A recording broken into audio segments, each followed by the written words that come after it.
Ողջույն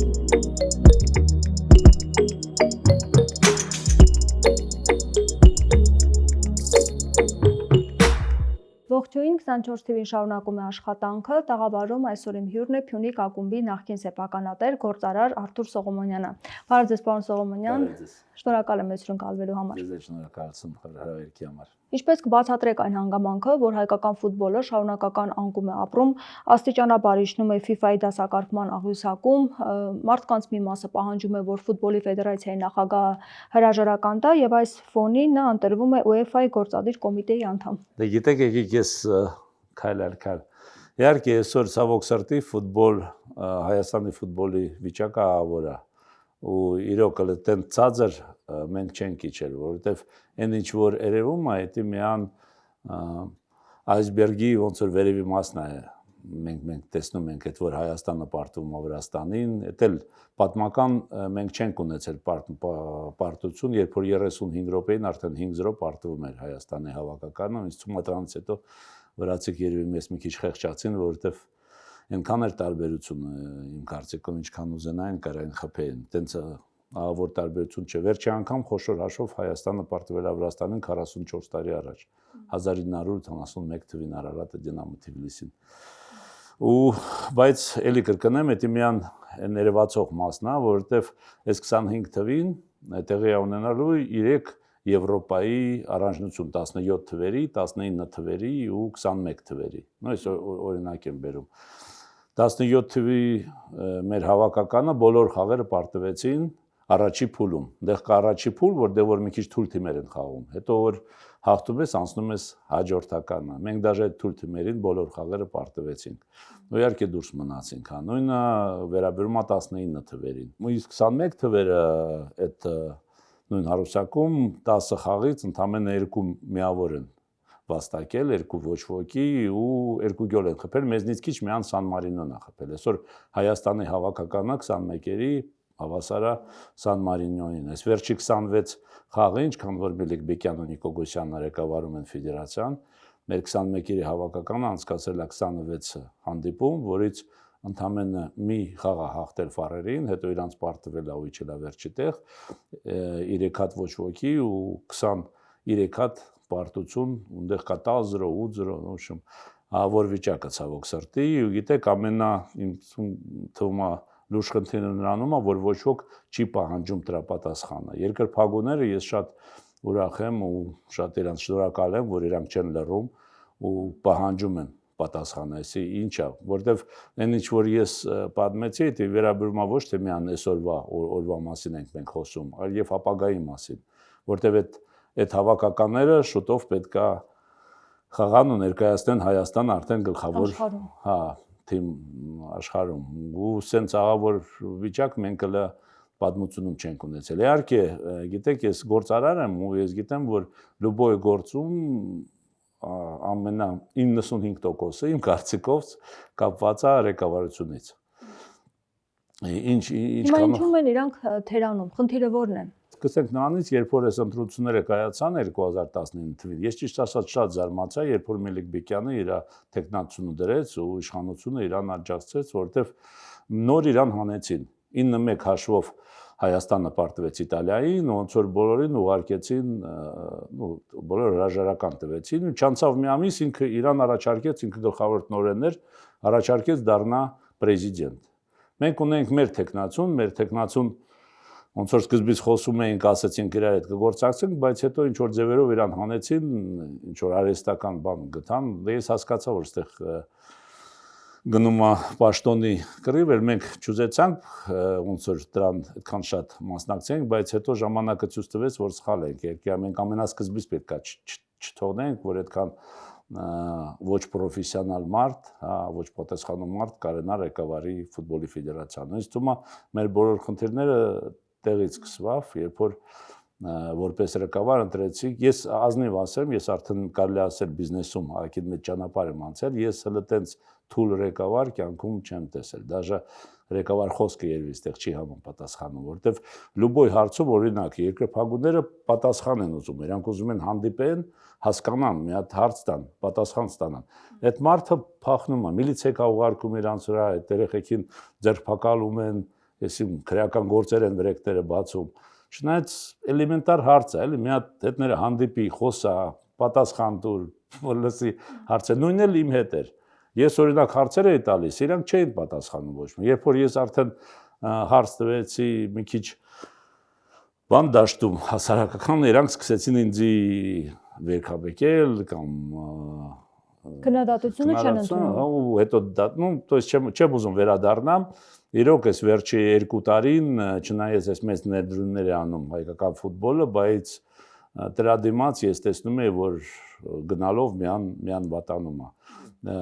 Ինձնից առաջ արդեն 6 ներդրողներ հայկական ֆուտբոլից դուրս եկան։ Հիմա իրանք ձևական ինչ-որ թիմեր են ստեղծել, դաժե ֆեդերացիան այնտեղ ինչ-որ մուծում հետևը կանգնած են Էլի Մելիքբեկյանն ու Նիկո Գոսյանը, այդ առաջի լիգայի թիմերը, բայց դա սա ձևական է, ինձ թվում է հայկական ֆուտբոլում եթե լուրջ խոսանք, այսօր մնացել է երևի մի 4-5 թիմ ընդամենը, որ իրոք կարան լուրջ ներկայացնեն, ասենք դու պրոֆեսիոնալ ֆուտբոլ ցույց տան։ Ես չի ուզենա շատ այդ մարդկանց մասին խոսամ, բայց խնդիրը հենց իր մեջ է, թե այլ խորքային խնդիրներ էլ կան, դու կարծում եք։ Խնդիր կա։ Առաջինը իհարկե ամենակարևոր խնդիրը, որ շատ թույլ ղեկավարությունն է, ու երկրորդ խնդիրը այն է, որ նեն համակարգ ստեղծվել, որ մենք չենք կարող ոչ մի բան անենք, չենք կարող իրանց փոխենք։ Որովհետև այսօրվա կանոնադրությունը նենց է, որ պետք է ֆեդերացիան փոխի, որտեղ որ քեսից շատ է ֆեյքովի ինչ որ կազմակերպությունները ու դրանց հետևը կանգնած են նույն Նիկո Գոսյանը, Մելիքբեկյանը, իրանք են իրանց քվեարկում։ Ցավոք սրտի իրանք ինքնասիրություն հետ չունեն, որովհետև օրինակ 9-1 պարտվելուց հետո Իտալիային նույն Արտուր Վանեցյանը դիմում գրեց դուրս եկա, որտեղ հասկանում էր, որ դա արդեն վերջն է։ Մենք վրացիկին արդեն 9-1 ենք պարտվում, դրանից հետո Մելիքբեկյանը հայտարարում է, որ ոչ միտեղ չգնա, շարունակում է իր աշխատանքը։ Ճիշտ ասած, ցույց տվեց պրոստը, որ այդ մարդուն вообще ոչ ինչ որ արդյունքն է, հետաքրքրում ոչ ինչ որ ինքնասիրություն։ Բայց բացատրությունը ո՞րն է, ինչու է շարունակում ղեկավարել, եթե տեսնում է, որ որևէ հաջողություն չի գրանցում։ Չկա, իրանք չեն պատասխանում հարցերի։ Ոչ լրագրողների, ոչ երկրպագուների, օրինակ առաջ ֆան ակումբներն էին դեմ, իսկ այս վերջի 2 խաղերին արդեն լրիվ ստադիոններ գոռում Մելիքբեկյան հեռացի։ Սովորական երկրպագուներն էին արդեն պահանջում հրաժարականը, բայց իրանց վեճի չի ցավոք սրտի։ Ես արդեն այս մի քանի տարի է պայքարում, այդ ամեն ինչը ես վաղուց է տեսել, որովհետև էլի կրկնեմ, իմ համար ամենացավալին է, որ ոնց է Հայաստանում քանդվում մանկապատանական ֆուտբոլը, էջարական ֆուտբոլը, որովհետև այն ինչ որ իրանք անում են, դա շատ մեծ բան կունենա, էլի ապագայում էլ էսի մեծ խնդիրներ կունենա։ Այդ իրանց գնալուց էլ հետո ժամանակ բեր։ Ես իհարկե մեծ հույս ունեմ, որ շուտ ուշ սրանց կհանեն, այսօր նենց է իրավիճակը, որ ինձ թվում է միան երևի իշխանությունը կարա իրանց ասի դուրս եկեք, որովհետև երկրպագուները իրանք բան այդտեղ չեն դնում։ Ցավոք սրտի իշխանությունից ասում են մենք չենք խառնվում, իրենք պետք է որոշում կայացնեն։ Դե երբ որ ընտրում են, իշխանությունը իրանց աջակցեց։ Եթե իշխանությունը չաջակցեր, իրանք չէին ընտրվի երբեք, որովհետև բոլորը հասկանում են իրանց մակարդակը։ Ես էլի ասեմ, ես շատ եմ ափսոսում, ինձ թվում է, որ մենք պետք է ամենասկզբից այդ պայքարը սկսենք, մենք չպետք է լինենք անտարբեր։ Ցավոք սրտի այսօր մեր ամենամեծ խնդիրը ամենասուսափելին այդ անտարբերությունն է, որտեղ շատերը արդեն թե ձանձրացել են, թե օրինակ ուղղակի անտարբեր են, կան ակումբներ ուղղակի կախված են իրանցից։ Ես էլ որոշ հարցերով կախված եմ, բայց չվախեցա ձայնը բարձրացնեն, մեզի բոլոր դաշտերից զրկեցին պարապմունքներից, ու չնայած դրան մենք դարձանք չեմպիոն, ու ես ճիշտ ասած բարձ գլխով դուրս եկա, բարձր գլխով, որովհետև մենք չեմպիոն դարձանք, չնայած այդ ամեն ինչին, ինչ որ մեզի փորձում էին վնասեն, մեր մարզիչին 6 խաղով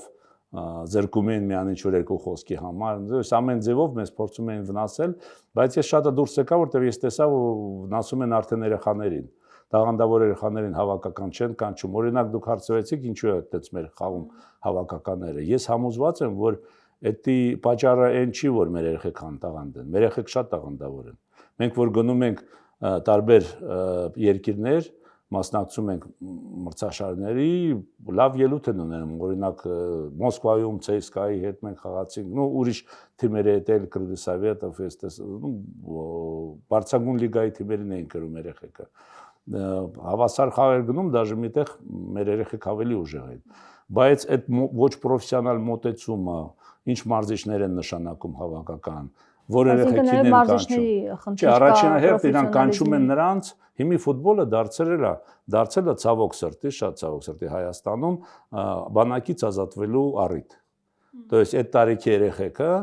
այնտեղ ծանոթ կա, այսին բարեկամ կանչում են, բերում են հավաքական, որ ցույց տան, որ ինքը հավաքականի խաղացող է, իբրտե Հայաստանին պետք է, ու հետո բանակից ազատում են, բայց հետո ֆուտբոլ ավարտում են, բանակը 2 տարի անցնում է, իրանք ֆուտբոլ ավարտում են, գնում են իրանց գործը։ Այսօր ֆուտբոլը կարելի է ասել Հայաստանում բացի պրոֆեսիոնալ սպորտից ամեն ինչ կա, ստավկե կա, բանակից ազատություն կա, մեծ փողեր են այնտեղ, այս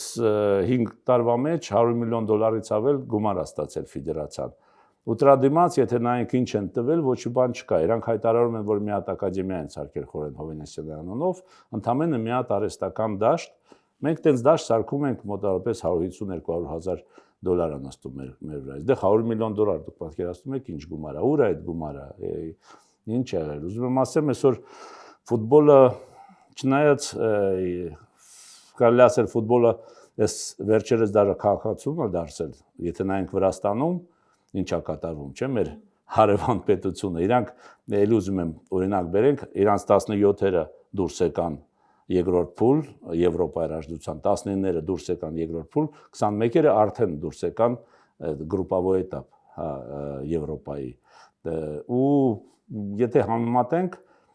մենք շատ ենք մասնակցել վրացի երեխեքների տարբեր մրցաշարների ու իմ կարծիքով մեր երեխեք ոչ մի բանով չեն զիջում։ То есть խոսքը գնում է ոչ թե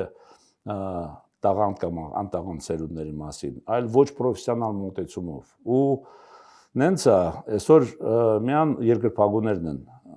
պայքարում։ Հա, պայքարում։ Ես շատ ուրախ եմ, որ մենք ունենք տենց երկրպագու, ամեն ինչով պատրաստ եմ իրանց աջակցել։ Շնորհակալ եմ, որ դուք էլ անտարբեր չեք, որովհետև մենք էլ պետք է այդ տղաներին աջակցենք, որովհետև դրա դիմաց իրանց վախացնում են, ձերբակալում են, գործեր են հարուցում դրեկները, որ ձայները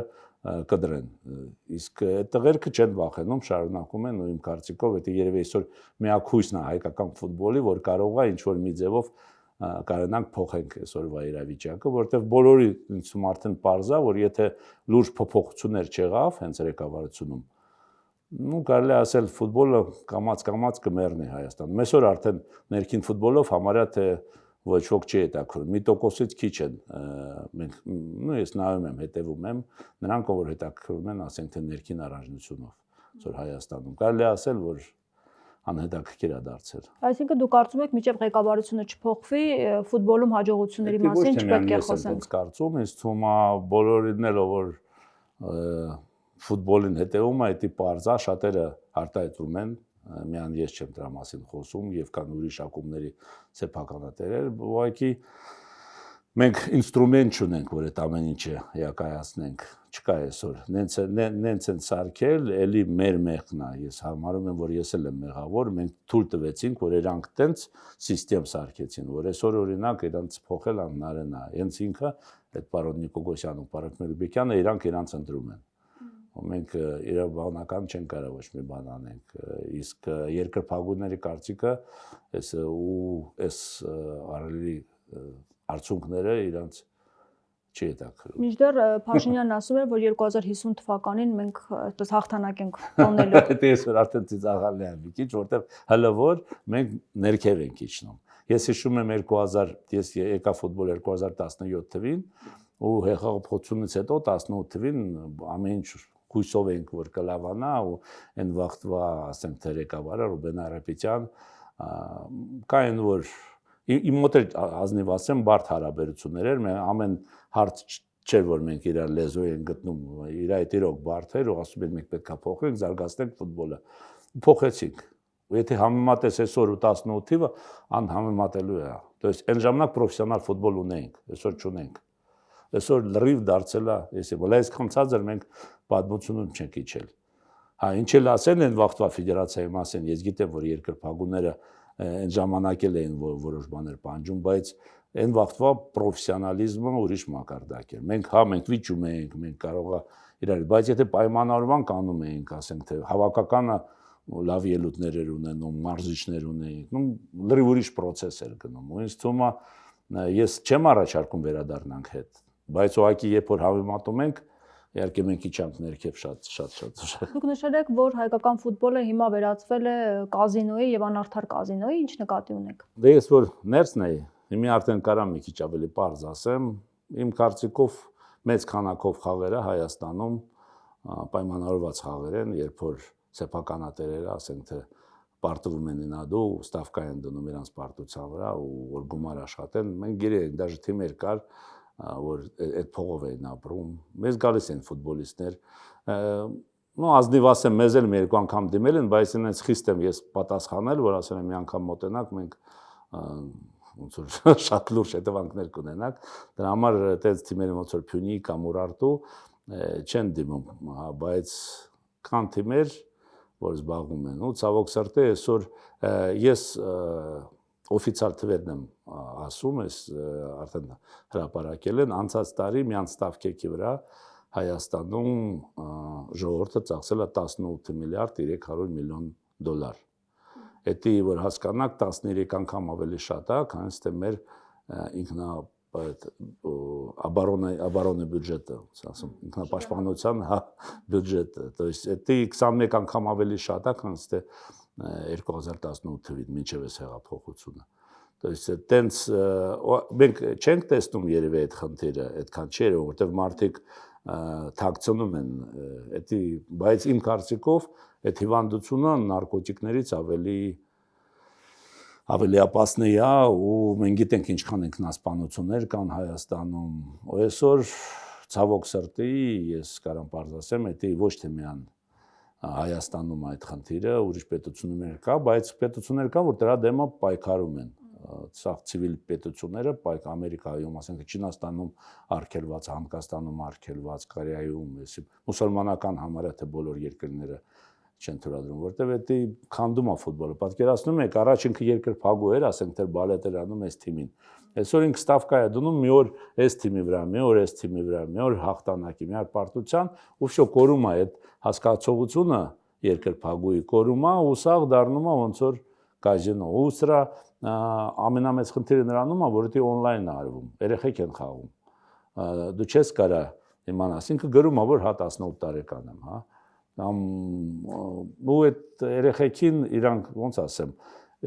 մոտիվացիան կորում է, իրանք փոխարեն մտածեն ոնց կրթվեն, ինչ որ հասնեն, ինչ ստանան, ասենք թե ձեռբերեն մասնագիտություն, իրանք գնում են այդ խաղերը հեշտ փող աշխատելու, հա մի անգամ հաղթեցին, հետո իրանց թվում է, որ դրանով կարելի է, ու դա շատ մեծ խնդիր է։ Ու իմ կարծիքով դա մեր իշխանության խնդիրն է, որովհետև պետք է դրա դեմ պայքարեն միան օրինակ։ Կարծես թե ուզում են պայքարեն, այդ մասին խոսվում է։ Չգիտեմ, բայց օրինակ Հայաստանը միակ պետությունն է, որտեղ որ բետինգ կամպանիան թիմ ունի։ Աշխարհում էլ այդպես օրինակ չկա։ Միան Հայաստանում է։ Բոլոր տեղ արգելված է, իսկ Հայաստանում արգելված չի։ Հայկական օրինակով արգելված չի։ Իսկ բոլոր պետությունում, դաժե Շվեյցարիայում արգելված, օրենքով FIFA-ն ու UEFA-ն էլ պետք է խառնվի, բայց UEFA-ի մասին հարց տվեցիք, դա ուրիշ պատմություն է։ Իսկ ինչ պատմություն է։ Գիտեք ոնց, ես էլի կրկնեմ, ես ֆուտբոլի մեջ ակին անենց լուրջ մտել եմ, մենք Եվրոպայում մասնակցում ենք, ու ես շատ լուրջ հաստատվել եմ, որտեղ իմ կարծիքով FIFA-ն այդքան չգիտեմ, հետները այդքան գործ չենք ունեցել, բայց UEFA-ում իմ թվում է երևի ոնց ասեմ, ես այդքան կոռուպցիոն, այդքան կաշառակեր, ասենք թե չի սպասում, որ այդքան դեղ տարածված է այդ ամեն ինչը։ UEFA-ն ու այսօր գիտեք ինչն է խնդիրը, ինչի ընտրեցին օրինակ Մելիքյանին, որ դու ասեցիք, ես ճիշտ ասած ապշացի, ես չի հետևում, ես եկա Երևան, ինձ ասեցին, ասեցի հնարավոր չէ, ասեցին բա չի ընտրել են։ Դեղ Չեֆիրինոն էլ իրավունք այսօրվա UEFA-ի պրեզիդենտը իրավունք ունի 3 անգամ ընտրվի։ Ինքը հաջորդ անգամ իրավունք չունի, օրինակարգով ինքը իրավունք չունի տեխնացի, բայց Հայաստանը եւ էլի մի քանի պետություն առաջարկեցին զրոյացնեն իր սրոկը, որ իրան թույլ տան, էլի ինքը շարունակի։ Իհարկե լուրջ պետություններ դեմ են, օրինակ Անգլիան, դեպի Իսրայելը, ու ուրիշ խոշոր պետություններ, բայց դեղ տարբերություն չկա, խոշոր պետությունից թե փոք ամեն մեկ ունի մի ձայն։ հա,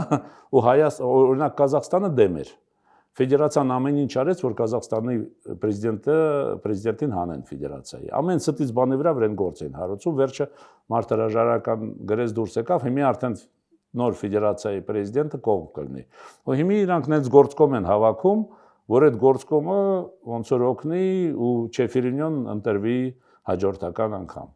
Ես համոզված եմ, որ սա խնդիրը դրանում է, որտեղ են ինչ որ Մելիքբեկյանը անցավ գործկոմ, գիտեք, ուրիշ վաղ ես իհարկե կուրախանայի 55 ասոցիացիաների ներկայացուցիչները քվեարկության արդյունքում են ընտրվել։ Դե հա, ընդամենը 55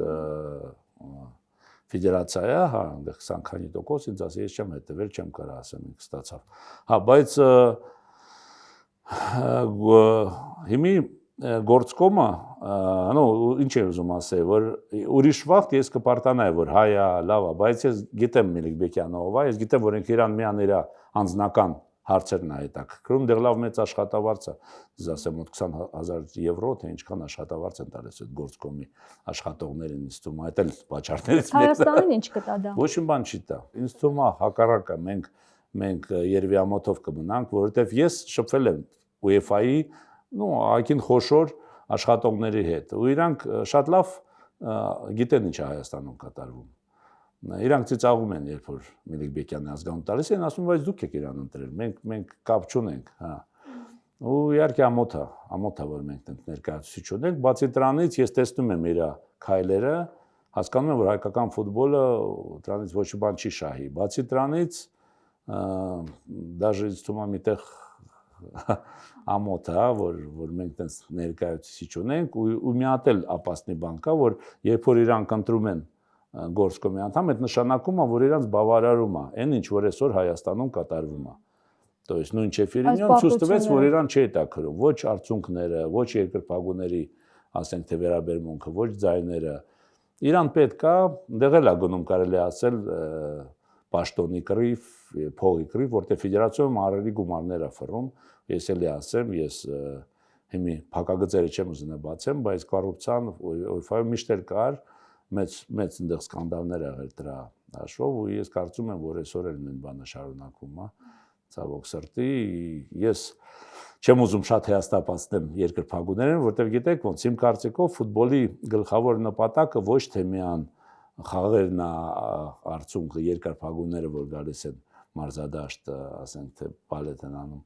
Ինձ թվում է գլխավոր նպատակը այդ զարգացումն է, որ երեխեն, ասենք թե ուզում է ֆուտբոլիստ դառնա, գալիս է, սկսում է պարապել, աշխատասիրություն է ձեռք բերում, ասենք թե այնտեղ համ պերուսում, համ ֆիզիկապես է զարգանում, համ բնավորություն է ձեռք բերում։ Իմ կարծիքով այդ ամենակարևորը այդ ֆուտբոլում։ Այն որ այսօր հայկական ֆուտբոլը քանդվում է, իմ ամենացավալին իմ համար հենց այդ հիասթափությունն է, որ վարակում է մյուսներին, կարծում եմ։ Հա, ու երեխեքը չեն ստանում, այն ինչ օրինակ, մեր թիմում երեխեն լավ խաղում է, բայց տեսնում է հավաքական կանչեր են ինչ որ ուրիշին ու պապան այնտեղ ծանոթ է ֆեդերացիայում, հա։ Սրա մոտիվացիան անգնում է, ինքը արդեն ոչ թե միայն ֆուտբոլում, ինքը вообще հիասթափվում է կյանքից։ Ինքը ասում է, այս կյանքում կարևոր չի աշխատել, կարևոր չի արդյունք ցույց տալ, կարևորը ծանոթ ունենալ։ Այդ ամեն ինչ կամաց, որտեղ այդ հասակում երեխեքը նոր են հասունանում։ Դա շատ կարևոր հասակ է։ Դրա մասին երկար խոսամ, բայց իհարկե իմ համար մի քիչ ցավալի է, որ ոչ միայն Հայաստանում, ու այս վերջի ընտրությունները ցույց տվեցին, որ դաժե UEFA-ում այսօր ուրիշ օրենքներ են ինչ որ արդյունքը, որտեղ բոլորս հասկանում ենք, հələ գիտեք ֆուտբոլը կյանքից նրանով է տարբերում, շատ նման բաներ կան, համստեղ կյանքում ես դու պայքարում ինչ որ արդյունքի ուզում ես հասնես, համ ֆուտբոլում, չէ՞ կամ ուրիշ սպորտաձևում, տարբերությունը այն է, որ ստեղ կա հաշիվ ու parza, ով պարտվեց, ով հաղթեց, ով ճիշտ է, ով սխալ է, կյանքում շատ վաղ չեմ կարող կոնֆորոշել, այդպես չէ։ Հիմա այսօր Հայաստանը եթե արդյունքները նայենք հայկական ֆուտբոլի, չէ՞, բոլորը ամենացածր մակարդակի վրա է։ Մենք էլ այդքան ցածր պատմությունում դաժե այս Արարատներ հետ եթե վեկալենք չենք իջել։ То есть բոլորին parza, որ արդյունքները չի բավարարում։ Իսկ Փյունիկ ակումբում ինչ վիճակ է, կարծում եք։ Փյունիկ ակումբը փոխվան սեփականատերերը, ну ես տեսնում եմ արդեն այսօր որ ուրիշ ակումբ կլինի։ Ես իհարկե իրան ցանկանում եմ միան լավը, որովհետև ես էլ եմ ինձ համարում Փյունիկ ակումբի ինչ որ պատմության մի մասը, ես շատ եմ հարգում մեր երկրպագուներին, որ այս տարիները մեր կողքն էին։ Բայց ցավոք սրտին ինձ բաներ եմ տեսնում, ասենք թե այսօր իրանք արդեն ֆեդերացիայի ներսում աջակցում են կամ հետները գործակցում են, Հարաբերությունները լավ է, ավելի չէ, որ լավ է, դա վատ չի, որ լավ է, բայց երբ որ իրանք ասում են, որ մեր տեսողությունը նույնն է, մի քիչ ամոթ է, ոնց էս մարդը կանդում են ֆուտբոլը, դու ասում ես մենք ես իրանց էլ եմ այդ ասել, նեն չի որ այսօր ասում եմ, գիտեք, պետք չի դուք պայքարեք, դուք այլ ազգի մարդիկ եք, դուք եսի դրսից եկաք, ես պայքարում եմ ավելի շատ ոչ փյունիկի համար, ես պայքարում եմ հայկական ֆուտբոլի համար, այն ինչ որ ես տեսնում եմ, այդ էր իմ համար ցավալի, իրանց համար այդ խնդիրը չի, ես ասում եմ, դուք որ գաք, պետք չի դուք շարունակեք իմ պատերազմը, բայց մի քիչ սալիդնի պահեք, էլի այդ հարցով ու չգիտեմ, իհարկե արդյունքները այս վերջերս մի քիչ հաստատացնում են երկրպագուներին, բայց ես հույսով որ իրանք կգտնեն իրանց, ու փյունիկը կշարունակի իր ճանապարհը, բայց պատասխանեմ, որ գիտեք, ֆուտբոլում շատ մեծ դեր խաղում է փիլիսոփայությունը, հենց թիմի կամ սեփականատիրոջ փիլիսոփայություն, ասենք, թե ինչ պրինցիպներով, ինչն է իր համար առաջնահերթ, ինչն է կարևոր, որ այդ ամեն ինչը այսօր փոխվում է, ուրիշ ակումբ կլինի։ Ես հույսով եմ, որ էլի կրկնեմ իրանք լավ արդյունքներ կունենան, բայց որ այդ կլինի արդեն ուրիշ, որտեղ այս վերջի տարիները Փյունիկը են հաղթանակները, որ ձեր ենք բերել, մենք շատը բնավորության հաշվին։ Ես հիշում եմ այն խաղերը Կլուժի հետ մենք խաղում ենք Եվրոլիգա չեմպիոնով, երկու անգամ վերջի րոպեին մենք հավասարացրեցինք հաշիվը ու պենալներով հաղթեցինք։ Ու ես տեսնում եմ, որ մեր հակառակորդը մեզնից ուժեղ է, համավելի ուժեղ ֆուտբոլիստներ կամ պրոֆեսիոնալ առումով, համավելի հարուստ թիմը մենք Սլովանին հաղթեցինք, իրանք 10 անգամ իրանց բյուջետը մեծ բյուջետից մեծ էր։ Այդ լրիվ բնավորության հաշվին։ Ես համոզված եմ, որ հայ ազգի մեջ, մեր մենտալիտետի մեջ կա այդ բնավորությունը, եթե ճիշտ օգտագործենք, հայ նույն ֆուտբոլը մեծ պոտենցիալ ունի։ Ես իհարկե համոզված եմ, որ մենք չենք զիջում շատերին, բայց այսօր ոչ թե միայն չի օգտագործում այդ պոտենցիալը, դաժե որոշ տեղ քանդում ենք։ Ներդրումներ անողների խնդիր կա, թե ոչ, եւ եթե ներկա ղեկավարությունը հրաժարական տա, դուք պատրաստ եք ներդրումներ անելու կրկին։ Գիտեք ոնց, ես հիմա իհարկե պլաներս մի քիչ շեղել եմ, ես էլի ունեմ ծրագրեր Հայաստանի հետ կապված, որ լուրջ զբաղվում եմ, բայց նույն դաժե եթե ասենք թե մենք չենք ասում նույն ղեկավարության մասին, ես այսօր մեկա ֆուտբոլում մնում եմ ու մանկապատանական հասակները 6-ից մինչև 12 տարեկան, ես պլանավորում եմ լուրջ զբաղվել զարգացմամբ, առաջնահերթ ֆուտբոլ, բայց ոչ միայն ֆուտբոլ, ուրիշ սպորտաձևներով։ Գիտեք ինչ, երբ որ դաժե նույն երեխեն, ասենք թե ֆուտբոլ է խաղում, հետո գնա լողավազակ ամիսի մի անգամ կամ ամիսը մի անգամ դեղ թեթև ատլետիկա պարապի կամ ինչ որ բարբա, էդի ֆուտբոլին էլ օգուտ կլինի։ То есть ես ուզում եմ մի քիչ բազակողմանի, բայց իհարկե ֆուտբոլը կմնա այսօր այդ տարիքում Փյունիկում պարապում են 2000 երեխա, ու այդ երեխեքը մնալու են նոր ակումբում։ Ես կստեղծեմ նոր ակումբ, պետք է կլինի ոչ ֆուտբոլային, պետք է կլինի սպորտային, ու շատը հենց այդ հասակներով, որտեղ ես ազնիվ ասեմ, ես այս ֆեդերացիայի հետ էլ ոչ մի գործ չեմ ուզում ունենամ, ու մինչև իրանք ղեկավարում են, ես իհարկե չեմ մասնակցի ոչ մի մրցաշարերի, որոնք որ իրանք կազմակերպում են, իմ կարծիքով շատ ոչ պրոֆեսիոնալ մոտեցումով են դա ինչ անում։ Փյունիկ ակադեմիայի նախագահ եք հիմա դուք։ Գիտեք ոնց, կա դպրոց, կա ակադեմիա, 6-ից մինչև 12 տարեկան, դա դպրոցն է, իսկ 12-ից բարձր դա ակադեմիան է։ Ակադեմիան այդ բոլոր թիմերը այս նոր սեփականատերերին, որովհետև դա լիցենզավորման համար անհրաժեշտ է։ То есть իրանք չեն կարող առնեն միան թիմը, ակադեմիան ես պահեի։ Եթե հնարավոր է, ես կպահեի, բայց դա լիցենզիան կկորցնեն, իրավունք չեն ունենա մասնակցել։ Դրա համար այդ թիմերը անցան իրանց, իսկ այդ փոքր թիմեր կան, որ ասենք թե իրանցն են, բայց մենք պայմանավորվանք, որ ես բոլոր թիմերը հուլիսի 1-ից ոնց որ կպահեմ ու կզբաղվեմ իրանց զարգացումով ու իհարկե հենց նոները ով որ ինձի դավերական են, ես իմ կողմից ամեն ինչ կանեմ, որ այդ երեխեքը զարգանան, դառնան 12 տարեկան, եթե ուզենան շարունակեն ֆուտբոլ, կարան գնան արդեն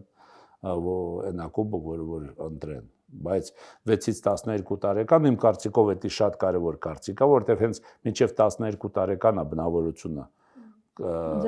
ձևավորվում։ շատ կարևոր տարիք է։ Հենց այդ տարիքում դու պետք է լուրջ զբաղվես բնավորությամբ, ավելի շատ, քան թե սպորտային ինչ-որ ընդունակություններով։ Դրա համար ես էդի պահելու եմ, իսկ երբ որ փոխվի, ես համոզված եմ, որ կփոխվի։ Գիտեք, այս ամեն ինչ որ կատարում են, ինձ մարդիկ զանգում են, հա, վերջը փոխվեց, հա, հայկական ֆուտբոլում։ Ես ասում եմ, դա ինչի՞ց նելով եք ասում, ես չեմ լսել, բա կարող է մնան այդ ամեն ինչից հետո կարող է։ Ես հրախավարներ մնացի։ Ոչ ոք չի հավատում։ Ես ասում եմ, լսեք, Հայաստանում ամեն ինչ կարող է, ասում եմ, հնարեն է։ 9-1 իտալիացիներից հետո գնացին, հիմա 9-1 վրացիներին է, չեն գնա, ասում եմ, սրանք չեն գնա, սրանք ինքնասիրություն չունեն։ Հա, բայց ես համոզված եմ, որ շուտ թե ուշ կփոխվի, ու իհարկե ես կնայեմ, տեսնեմ ով է գալու, եթե տեսնեմ, որ մարդ կգա, ով որ հետաքրքրված է զարգացման, հետաքրքրված է, որ ֆուտբոլը կարող է հետ բերի, ես մեծ սիրով կգամ ու կմասնակցեմ։ Իմ համար ոնց ասեմ, ես անտարբեր չեմ կարա մնամ, որովհետև սիրում եմ համ Հայաստանը, համ ֆուտբոլը, ու ինչով որ ես կարամ օգտակար լինեմ, ես դեռ որոշ մտքեր մտածել եմ դրա մասին, բայց դա շատ շուտ է։ Հեսա տեսնենք փոփոխություններ լինի, նոր երևի դրա մասին կխոսանք։ Դատելով ֆուտբոլի ֆեդերացիայից եկող ազդակներից ձեր ակտիվությունը պայմանավորված է քաղաքական process-ներով, կա նման բան։ Չէ, գիտեք ոնց, ես դազնև ասեմ, ես ջայր ժամանակ Գարին Ստարովետայի օգնականն էի ու որոշ փոքր կարճ ժամանակ ես ոնց որ մտել էի քաղաքացիությունը ու դրանից հետո ինքն էլ ինձ խորհուրդ տվեց, ես էլ հասկացա, որ ես կյանքում այդ բնագավառ չեմ ուզում մտնեմ, որտեղ առաջնահերթ ես համարում եմ, որ դա շատ պատասխանատու բնագավառ է, դու ուրիշ կյանքերի համար պետք է քո վրա պատասխանատվություն վեկալես ու պահանջում է շատ լուրջ մասնագիտություն, պետք է մասնագետ լինես։ Եթե ասենք գնաս քաղաքականությունը, իմ կարծիքով պետք է բոլոր մնացած հարցերը մի կողմ դնես ու զբաղվես միայն այդ հարցերով, որտեղ շատ պատասխանատու է։ Ես ազնիվ ասեմ, ես պատրաստ չեմ, որովհետև ունեմ շատ պարտականություններ, որոնք որ իմ համար կարևոր են ու ես չեմ շեղի։ Իհարկե ես ունեմ իմ կարծիքը այն ինչ որ կատարում է, բայց ես մասնագետ չեմ ու չեմ սիրում դրա մասին արտահայտել։ Իսկ ոչ այն ինչ որ ինձ է վերաբերում, չէ, ես քաղաքական հավակնություններ չունենք։ Вообще չունեմ, հեռու եմ այդ հարցերից։ Իսկ ինչպես եք տեսնում ֆուտբոլի 10 տարի նախնական առաջիկա։ Գիտեք, ես համոզված եմ, որ եթե փոխվի այս ռեկավարությունը, մենք ունենք պոտենցիալ, ունենք հնարավորություն հետ բերենք, որովհետև տեսնում եմ մեծ քանակով տաղանդավոր երեխեք, բայց պետք է լրիվ համակարգը փոխվի։ Գիտեք ոնց, շատ կարևոր է, որ մենք կարողանանք մեր հայկական մենտալիտետը բերենք ֆուտբոլ։ Իսկ մեր մենտալիտետում կան այնց կողմեր, որ կարա մեծ օգուտ տա ֆուտբոլում։ Տենց օրինակներ կա, ասենք թե Ուրուգվայը փոքր պետություն է Հայաստանի պես 3.5 միլիոն, բայց իրանք 15 անգամ եղել Լատին Ամերիկայի չեմպիոն, 2 անգամ աշխարհի չեմպիոն, 2 անգամ օլիմպիադայի, չնայած մեր պես փոքր պետություն է։ Երբ ուսումնասիրել եմ, իրանց մենտալիտետը բերել են ֆուտբոլ։ Օրինակ, երբ որ ինձ ասում են, մենք պարապում ենք, այսինքն իսպանական համակարգով կամ գերմանական։ Ես ասում եմ, դու կարաք համեմատեք մեր երեխեքի ու գերմանացի երեխեքի։ Լրիվ տարբեր մենտալիտետ է, չէ, տարբեր մոտեցում է։ Մենք պետք է մեր ծրագիրը ստեղծենք։ Մեզ չեն օգնի ոչ իսպանացի, ես որ եկել էին Մելենդես, ես իրան հարգում եմ, ինքը եկավ մի քանի տարի Հայաստանում մնաց, բայց ոչ մի օգուտ չտվեց, որովհետև այդ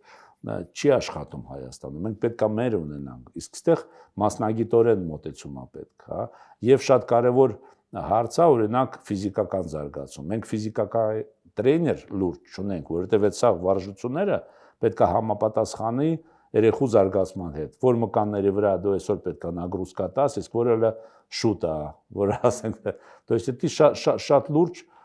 մասնագիտորեն պետք է մոտեցում լինի։ Ես այսօր չեմ տեսնում հայկական ֆուտբոլում, բայց երբ որ փոխվի իր ղեկավարությունը ու այս սիտուացիան, իշխանությունը, հա, չէ, սիտուացիան է ֆուտբոլի։ Ես համոզված եմ, որ երևի չեմ կարող ասի, որ մի տարում կամ 2 տարում, բայց մի 3-4 տարում ես կարծում եմ մենք կարանք ֆուտբոլը հետ բերենք ու ես համոզված եմ, որ Հայաստանը իրոք կարա համ Եվրոպա դուրս գա ու այդ ժամանակ մենք երբ որ մեզ ասեն, որ 50 թիվ, մինչև 50 թիվ մենք ինչ որ մասնակցենք, մենք արդեն չենք ծիծաղա, մենք իրոք այդ պոտենցիալը կա, ես այդ պոտենցիալը տեսա։ Դա իմ ամենամեծ ցավը, որ մի կողմից ես տեսնում եմ պոտենցիալը, մյուս կողմից ես տեսնում եմ ոնց են այսօրվա ղեկավարներն այդ ամեն ինչը քանդում ու հույսը կդրում։ Իմ համար ցավալի է, որովհետև երբ որ ես այդ ամեն ինչ տեսնում եմ, սրանք են հայ։ Ոնց որ չէ, իրանց են համարում հայ։ Բայց ոնց են իրանք քանդում ոչ թե միայն այսօրվա օրով, եւ էկուցվա, էկուչեմիսորվա։ Դրա համար ինձ թվում է շատ արագ պետք է որոշ փոփոխություններ անել։ Այսօր էլի կրկնեմ, մեր սա խույսը երկրպագուներն են, դրա համար ես եմ կողմից ձեզ եմ խնդրում ինչ որ հարցերով պետք է աջակցել իրանց, երբ որ իրանք ինչ որ հրապարակում են, պետք է տարածել, որովհետև միան Բուլղարիայում, գիտեք, մի քանի տարի առաջ դες դեպք եղավ։ Ես այդ պահին Բուլղարիայի Խրիստո Ստոյչկովի մենք թանգարան էինք բացում ու երկրպագուները դուրս եկան, իրանք ոնց որ չէր բավարարում իրանց արդյունքները Բուլղարիայի հավաքականի ֆուտբոլային, բայց այնտեղ լրիվ ուրիշ էր, այնտեղ պրեզիդենտը ֆեդերացիայի դուրս եկավ, հետները հանդիպեց, ակիլ լուրջ խոսացին, ու այդ ինքը ելավ հրաժարական տվեց, ասաց, եթե մեր երկրպագուները ոնց որ ուզում են, որ ես դուրս գամ, ֆուտբոլը իրանցն է, գլխավոր գնահատական իրանք են։ Պատկերացնում եք, եթե այսօր ֆուտբոլ խաղան, հավաքականը խաղա, երկրպագուները չգան։ Իմաստը ո՞րն է այդ ֆուտբոլի։ Էլ ինչի համար են խաղում, իրանք իրանց հաճույքի համար են խաղում։ Դες առաջնահերթ երկրպագուի գնահատականն է կարևոր։ Իսկ այսօր լրիվ ստադիոնը գոռում է Մելիքբեկյան հեռացի։ Իրանք իրանց գնահատականը ասում են, բայց ցավոք սրտի։ Բայց ինչու հաշվի չի առնվում այս դեպքում։ Դե դա մեծ գումարների մասին է խոսքը գնում, պաշտոնի մասին է խոսքը գնում։ Այդ մարդիկ մինչև ֆուտբոլ ես ուսումնասիրել եմ։ Իրանք չեն ունեցել ոչ պաշտոն, ոչ ինչ որ իրանք ոչ բան ընդունակ չեն, էլի, եթե ինչ որ հասկանում են, որ կորցնեն այս պաշտոնը, էլի պետք է մնա լրիվ անգործ։ Հիմի չնայած այս 4 տարով որ անցավ չի բացառվում, որ հիմի ես Մելիքբեկյանը հայտարարել որ Եվրոպայում այնքան գործ ունեն, որ դուրս գամ մեկ ուրիշի բերեն։ Կարող է էտել է ինչ որ մի ձևով որոշում էլի այդ խնդիրի։ Տենց էլ լինի, էլի վատ չի լինի։ Կարևորը որ ինչ որ մի բան փոխվի ու հույս տա Հայաստանին, որտեղ ես համոզված եմ, քանի այդ երկու անձնավորությունը նստած են ղեկավարությունում, ցավոք սրտի մենք չունենք ոչ մի շանս։ Իրանք արդեն մի 10 անգամ ցույց տվեցին այդ ամեն ինչը, էլի 11-րդ անգամ ոչ մի բան չի փոխվի, մոտեցումները լրիվ հակառակը, մարդիկ կամաց Հայաստանից դուրս են գալիս ինպես։ Հիմա իշխանության պատասխանատվությունը կա այս ամենի մեջ եւ ինչպես կարող են փոխել։ Ես դες կարամ օրինակ բերեմ Վրաստանում։ Այսօր Վրաստանում պրեզիդենտը առաջվա ֆուտբոլիստ է։ Մերը Թիվլիզի Կախակալաձե առաջվա ֆուտբոլիստ է։ Կարող է հիշում եք, ընդեղ էլ ինչ որ համարյա թե հեղափոխություններ Վրաստանում անցած տարի, որ ընդեղ իրանք օրենքներ են ընդունում, ու այդ ժամանակ ֆուտբոլը դուրս եկավ Եվրոպա, ու բոլորը ասում են, սպասեք, ինչ քաղաքացիություն է, սա մենք Եվրոպայում ենք խաղալու, ֆուտբոլը փրկեց պետությունը։ Ուզում եմ ասեմ, չնայած ես համարում եմ, որ ֆուտբոլը ու քաղաքացիությունը լրիվ տարբեր բաներ են, գիտեք, ֆուտբոլի ամենակարևոր ոնց ասեմ, տարբերությունը որն է ու այս մարդիկ այդ չեն հասկանում։ Ֆուտբոլում ղեկավարը պետքա ծառայի, ինքը պետքա ոչ թե ղեկավարի։ Մեզնով ղեկավարել պետք չէ, մենք մեր գումարը ծախսում ենք, մեր ուզած անում ենք։ Դու պետքա մեզ ծառայես, դու պետքա օգնես, որ մենք էականացնենք, ֆուտբոլիստներ պատրաստենք, այդ ֆուտբոլիստները ելույթ ունենան, ասենք թե ես երբ որ Վրաստանի ֆեդերացիայի պրեզիդենտի հետ հանդիպել էի, Գաբիաշվիլի, ինքն ինձ համոզում է, որ ես գամ վրացական ֆուտբոլ։ Ասում եմ, քեզ ամեն ինչով կաջակցեմ։ Ես կանեմ, են կանեմ, ես տեսնում եմ քո մոտեցումը։ Արի, ուզում ես հայկական ռայոնը, ես մտածում եմ Խալքարակ, Ախալցիխ, ամեն ինչով կաջակցեմ։ Այնտեղ տենց մոտեցում է։ Ինքը հասկանում է, որ ղեկավար, պրեզիդենտ խոսքը չի նշանակում, որ դու պետք է նստես կաբինետում ու ղեկավարես։ Դու պետք է նայես ում, ինչով պետք է օգնես, ոնց աջակցես, ծառայես։ Մեր մոտ հակառակը, ցավոք սրտի։ Իրանք են որոշել։ Դաժե ինձ զրկեցին, որովհետև ասին դու էսի իրավունք չունես խոսալու, ասենք թե ես այնտեղ ինչ որ մի հատ ինտերվյու տվեցի, նրա մասին ինչ որ իրականացել է, то есть մենք խաղում ենք Եվրոգավաթներում, կալմարի խաղը։ Մեզ տվեցին Աբովյան դաշտը, չնայած հանրապետականը ազատ էր։ Ես խնդրեցի, նամակ գրեցի, ասացի, լսեք, մեր խաղերին գալիս են 5-6 հազար մինիմում։ Մենք արդեն հելել ենք 3-րդ փուլ։ Այդ դաշտը ընդամենը 2.5 հազար է տեղավորվում։ Շատ եմ խնդրում, էլի, իրանք ասեցին չէ, մերժեցին։ Ու շատերը մենք դաժե հայտարարեցինք, որ խնդրում ենք մեկ շատերը, որտեղ կարող է տեղը հերիք չանի։ Գիտեք, մի քանի հազար հոգի մնացել են դուրսը։ Ես հիշում եմ, մինչև հիմա հիշում եմ այդ նկարը դեմքիս առաջ էր։ Մի հատ պապիկ էր դիրեկտորների հետ Երևանից եկել էր, ասում էր գոնի թորնիկներից տարեք այնտեղ այս ֆուտբոլը դիտեն, բայց ոնց այնտեղ տեղ չկար։ UEFA-ից մեզի արդեն գրեցին, Զամիչյանի գրեցին, որ մենք խախտում ենք, որովհետև չի կարելի այդ դաշտում հանգարցակի մի բան պատահի, այնտեղ կորիդորներում են մարդիկ նստած։ Ու ինձ հարցրեցին, ես դրա պատասխան տվեցի, մի անգամից ֆեդերացիայից ստացա իրավունք չունես այդպես բաներ ասելու, ասեցի ո՞նց չունեմ, բոլորը գիտեն, ֆեդերացիա գրասարը տեսել են մարդիկ։ Եթե դե մի հատ էլ ասես, մենք քեզ դաշտերից զրկելու ենք։ Ես ասի դուք իրավունք չունեք ինձ, ես ինչ ասեմ, դա իմ գործն է, դուք ով եք, ես ինչի ձեզ պետք է լսեմ։ Ու այդ ինչ շանտաժ է, դուք ինչ իրավունք ունեք։ Հա, ու մյուս նամակի մեջ գրեցին, որ շո զրկում ենք Փյունիկը, համ դաշտերից, համ պարապմունքների, համ խաղում, մենք վերջացնում ենք, ավարտում ենք, անցալ մրցաշարի մասին է խոսքը,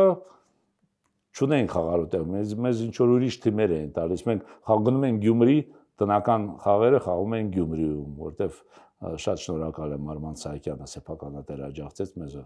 օգնեց, հա, ու վերջոց ինչ որ մի ձևով մենք ոչ թե միան վերջացրեցինք առանձնությունը, այլ եւ չեմպիոն դարձանք ու ապացուցեցինք, որ թիմը ունի բնավորություն, բայց հետո սկսվավ լիգա չեմպիոնը, ու էլի մեզ չէին տալիս դաշտ, արդեն չեմ ուզում շատ խորանամ, ասեմ, ուղղակի մեր մոտ այդ ամեն ինչը ոնց որ շուր արտվացել է, ոտից գլուխ, որ ղեկավարությունը ֆուտբոլում ու քաղաքացիությունում տարբեր բաներ են։ Ստեղ հա իրանք պետություն են ղեկավարում, դեղ հասկանալի է, շատ հարցեր կա։ Իսկ ֆուտբոլը մարդիկ գալիս են իրանց անձնական փողը ծախսում են, իսկ դրանք ստանում են աշխատավարձ։ Իրանք անձնական փողը չեն ծախսում։ Իրանք պետքա նրանց ով որ ծախսում է, ամեն ինչով աջակցեն։ Իսկ մեր մոտ այսօր չկա, ու ինձ թվում է դա էլ շատ լուրջ խնդիր է, բայց դա ամեն ինչ գալիս է այդ մարդկանցից։ Դու այդ տարիքում իրանց անիմաստ է փոխել, միակ իմ կարծիքով, միակ ոնց որ հնարավորություն ունենա, որ իրանց ճանապարհել, բերել ուրիշ ղեկավարներ ու փորձել ինչ որ ֆուտբոլը հետ բերել Հայաստանում։ Հիմա դուք ինչով եք զբաղվում ֆուտբոլից դուրս գալուց հետո։ Գիտեք ոնց, ես այսօր մի քիչ կարամ ասեմ ազատվեց, համ ժամանակ, համ գումար, որովհետև չթաքցնեմ, մի քանի միլիոն դոլար ես տարեկան ոնց որ ֆուտբոլում ներդրում եմ անում ու մնում էր ֆուտբոլում, հիմի ֆուտբոլը իմ կարծիքով այդ կորցրեց Հայաստանը, ոչ թե միանեցի մասին եմ ասեմ կրկնեմ, մինչև իմ գալը արդեն ահագին դուրս եկան այդպես ներդրողներ, իսկ ես որոշեցի էլի Հայաստանի հետ կապված զբաղվեմ հենց հայագիտությամբ ու զբաղվեմ մասնավոր, то есть մենք հավաքել ենք շատ բարձր մակարդակի մասնագետ հայագիտությամբ ու հետաքրքիր է որ այդ 8 հոգի ով մեր հետ աշխատում է իրանցից 6-ը հայ չեն Բելարուս են ռուսը բայց հայերեն խոսում հայագետ են հա ասենք թե այսօր Ռուսաստանի համալսարանում ՄԳՈ Մոսկվայում հայագիտության ֆակուլտետ կա ու մենք օրինակ ամեն կես տարի պրեմիա ենք տալիս լավագույն մասնագետին ու միշտ չի որ հայ է կան եւ հայ իհարկե դեղ երեխեք որ սովորում են, բայց կան եւ ուրիշ այլ ազգի, որտեվ հայ պատմությունը մեր ոնց որ այդ շատ հարուստ է, շատ հետաքրքիր է, դժվար է գտնել տենց ազգ, ով ունի տենց մեծ ու հետաքրքիր պատմություն։ Ու մենք որոշեցինք ոնց որ շատ լուրջ մոտեցում ցակ, մենք գրքեր ենք հրատարակում, հա, օրինակ հիմի մենք գիրք ենք արդեն դուրս է եկել մի քանի գիրք, մենք ունենք սերաներ, դուրս է եկել օրինակ հիմի Լորից Բերիկուի մասին, Նուբար Փաշայի մասին, արդեն տպել ենք Իսակով Ադմիրալ ֆլոտը Մարշալ Բագրամյանի, իսկ այս քանի օրը մենք շատ ենք ուզում հասցնեինք մինչև ապրիլի 24-ը միատել ենք շնորհանդես էս անցկացնելու, ներկայացնելու Գառնիկ Բանյանի գիրքը, այս գիրքը հայ որբերի մասին է, որ Եղեռնից հետո թուրքերը որոշեցին, որ երեխաներին փոքր հայ պետք է դարձնեն թուրք, որ ծառայեն թուրքերին ու բացել են մոտ 25 հատ մանկատներ, որտեղ կային աղջիկներ կամ տղաներ, ամենամեծը գտնվում էր Անտուրայում։ Այնտեղ մոտավորապես 1000-1100 երեխա կար։ Մի կողմից մի քիչ ծանր է կարդացում, բայց շատ լավ է գրված, որտեղ կարդում ես իրան արդյունքները գալիս է աչքի, ինչ դաժան էին թուրքերը։ Ու պատկերացնում եք այդ 1000 հոգուց ընդամենը մի հոգի կրոնը փոխեց։ Ընդամենը մի հոգի մուսուլման դարձավ։ Իրանք շատ ուժեղ սեղմում են, բայց եթե դու կրոնը փոխում ես, քեզի ահագին ուրիշ ձև են նայում, կերակրում են դες։ Ու այդ 5-ից 10 տարեկան երեխեք են։ Ինչ կամք ունեն այդ երեխեքը։ Իրանց արգելում են հայերեն խոսալ, իրան գիշերները հավաքվում են ու հայերեն խոսում են, որ մեծերը փոքրերին աղոթում են հայերեն։ Սովորացնում են, որ փոքր երեխեքը հայերեն լեզուն չմոռանան։ Իրանք որ սովից բեռնում են, մեծերը գնում են ինչ որ ուտելիք են, մեծերը ես նկատի ունեմ 9-10 տարեկան, ուտելիք են ճարում, փոքրերը հետ կիսում են։ Այդ երեխեքից 400 մահացան։ Իսկ Գարնիկ Բանյանը այնա ով ամեն ինչ անցավ, հետո գնաց Լիբանանոն ու գիր գրեց, շատ ուժեղ գիրք է։ Այս գիրքը մի քանի անգամ դուրս է եկել արդեն Ամերիկայում, Ֆրանսիայում։ Վաճառքի է հանվել գիրքը։ Հեսա մենք որ շնորհանդես անենք, անպայման վաճառենք եւ մենք ռուսերեն տպեցինք ու եւ հայերեն ենք իմի թարգմանում, առաջի անգամ այսի համ Ռուսաստանում, համ Հայաստանում տպելու, բայց ես համարում եմ, որ ես անպայման պետք է ուսումնասիրել, որովհետեւ իմ համար զարմանալի է, դաժե ես կարամ ասեմ նրանք որ այս գիրքը կարդում են մեր մասնագետները, իրանք ապշած են ուղղակի, ասում են, այդ ինչ կամք էր այդ երեխեքի մոտ, հասկանում եք, ու ինձ թվում է մենք չպետք է այս բաներ մոռանանք։ Մենք տենց շատ ունենք, ասենք թե արդեն որ սկսել ենք, կարամ ասեմ, այսօր 31 գիրք արդեն ընթացքի մեջ, մենք եւ շատ հայ հզոր մարդկանց մասին են գրում, համ սենց ինչ որ ասենք թե այն թափի ինքնապաշտպանությունը, Վանի ինքնապաշտպանության մասին գինք հրապարակում, հեսա վերջացնում ենք մեր 79 դիվիզիայի մասին, պատերազմի վաղ հայկական դիվիզիա կար, որ հասավ մինչև Ռեյքստագ, մինչև Բերլին, շատ հետաքրքիր պատմություններ է ու շատ կարևոր է, որ մոտոցումը լինի հենց պրոֆեսիոնալ։ Օրինակ, բոլոր ինչ որ մենք գրում ենք, անպայման պետք է լինի փաստեր։ Մենք անպայման սենց ինձ շատ հետաքրքիր է, ճիշտ ասած, չի կարծում, որ երբ որ սկսես զբաղվել հայկական հայագիտությունը այնքան հետաքրքիր է, նենց է քաշում, որ կարելի ասել երևի այսօր իմ համար դա դարձել է առաջնահերթ։ Ես դաժե իմ բիզնեսը տեղ ոնց որ երկրորդական եմ դնում, այս մենք գնացել էինք օրինակ Եգիպտոս, Նուբար Պաշայի 200-ամյակներ։ Ու ես զարմանում եմ, որ Եգիպտոսում նշում են հունվարիներ իր 200-ամյակից, Հայաստանում չնշեցին։ Իսկ եթե Եգիպտոսի առաջի պրեմիեր-մինիստրն է եղել, 3 անգամ ինքը եղել է Եգիպտոսի պրեմիեր-մինիստր։ Մենք տենց հզոր անձնավորություն ենք ունեցել ու իր մասին ոչ մի բան չենք ասում։ Հայաստանում մի անգամ Նոբարաշեն, որ մարդիկ երևի գիտեն, բայց լրիվ պատմությունը չգիտեն։ Ես հույսով եմ, որ այս մեր գործի շնորհիվ մենք կարողանանք ոնց որ շատերին այդ ինֆորմացիան հասցնենք ու ոչ թե միայն Հայաստանում եւ Հայաստանից դուրս։ Շնորհակալ եմ շատ։ Շնորհակալություն։ Զրուցում է Փյունիկ ակումբի նախկին սեփականատեր գործարար Արթուր Սողոմոնյանի հետ։ Շարունակեք մեզ հետևել, կհանդիպենք։